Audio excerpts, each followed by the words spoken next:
పిల్లలందరినీ పార్టిసిపేట్ చేయాలి. ఇవన్నీ మనకు తెలిసినవి.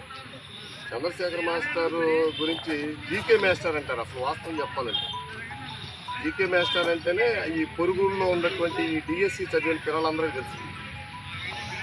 జీవితంలో రండి జీవితంలో ఉపాధ్యాయుడు అంటే ఒక గొప్ప జన్మది.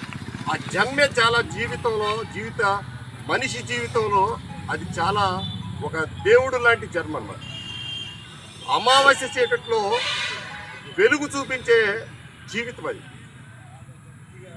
ఇప్పుడు ఇవాళ పిల్లలు ఇంట్లో ఒక 2 గంటలే ఉంటున్నారు పిల్లలు. వీళ్ళు ఆఫీసులకు వెళ్ళిపోతున్నారు, మళ్ళీ పొద్దున్నే వీళ్ళు లేవటం, ఒక అరగంటలో వెళ్ళిపోవటం, ఆ తర్వాత ట్యూషను.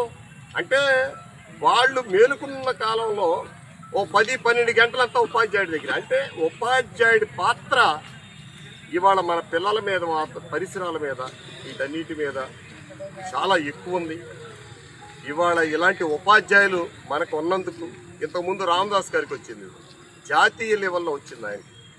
వీళ్ళందరినీ మనం ఎలా కొలవాలి? నిజంగా ఎంత గర్వకారణం. దివిసేం అంటే ఒకప్పుడు ఏదో కాలేజీలో గొడవలు ఇవాళ అట్టా కాదు, విద్యకి నిలయం. ఈ దివిసీమలో 350 మంది డాక్టర్లు ఉన్నారు. ఒక కార్యక్రమం కూడా మొదలు పెడతాం. ఎక్కడ ఎంతమంది డాక్టర్లు ఉన్నారు, ఏ ఊర్లో ఎంతమంది డాక్టర్లు ఉన్నారు. ఎందుకనంటే నేను సింబాలిక్గా ప్రపంచానికి తెలియజేద్దాం మన ప్రాంత ఇమేజ్ని, మన ప్రాంత విశిష్టతని, మన ప్రాంతంలో ఉన్న వనరులే కాదు, మన ఎన్ఆర్ఐస్ ఎంతమంది ఉన్నారు మన ప్రాంతంలో. ఇందాక ఒక ఆయన బాసిరెడ్డి హరిపాలు ట్రాక్టర్ డ్రైవర్ కనపడ్డాడు ఆ మోపేగుల్లో. మా ఇద్దరు పిల్లలు కూడా అమెరికాలో ఉన్నారని. ఇద్దరికి ఏలుముద్రే. అంటే మనం గర్వపడేట్టుగా మన పిల్లలు కూడా ఉన్నారు ఇక్కడ. వనరులో ఆ జీన్స్, ఇప్పుడు ఈయన ఉన్నాడు, ఆడ పిల్లలు అమెరికా. అట్టా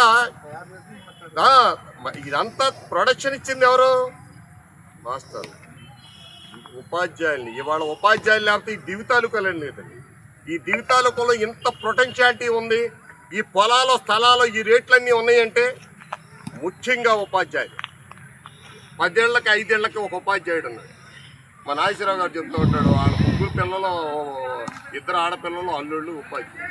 ఒక్కొక్క ఇంట్లో 4-5 అరుణ్ మాస్టర్ అని ఉన్నాడు, వాళ్ళ ఇంట్లో 6-5 ఉన్నారు. శాసగిరి అని ఉన్నారు, వాళ్ళ ఇంట్లో 4. 8 మంది ఉపాధ్యాయులు ఉన్న ఒకే ఒక కుటుంబం మలిసిట్టోళ్ళ కుటుంబం. 8 మంది ఉన్నారు. వాళ్ళు 4 పిల్లలు, 2 ఆడపిల్లలు, 2 మగపిల్లలు, 4కి ఉపాధ్యాయులే టీచర్. అట్టా మనం ఒక గొప్ప సంపదని, ఒక ఎస్సెట్ని మనం తెలియజేసుకున్నాం. భావితరాలకి ఈ జ్ఞానాన్ని, ఈ అభివృద్ధిని మనం ఈ ఉపాధ్యాయుల ద్వారా, మన సమీక్షల ద్వారా ఒక ఐక్యంగా, ఒక బలంగా, ఒక పాజిటివ్ నేచర్తో మనం జీవనం సాధించాలి. అట్లాగే చంద్రశేఖర్ మాస్టర్కి పెద్దలందరూ కూడా వేణోళ్ళ పొగిడి ఆయనకి సన్మానం చేయాలని నేను కోరుకుంటున్నాను. Thank you very much.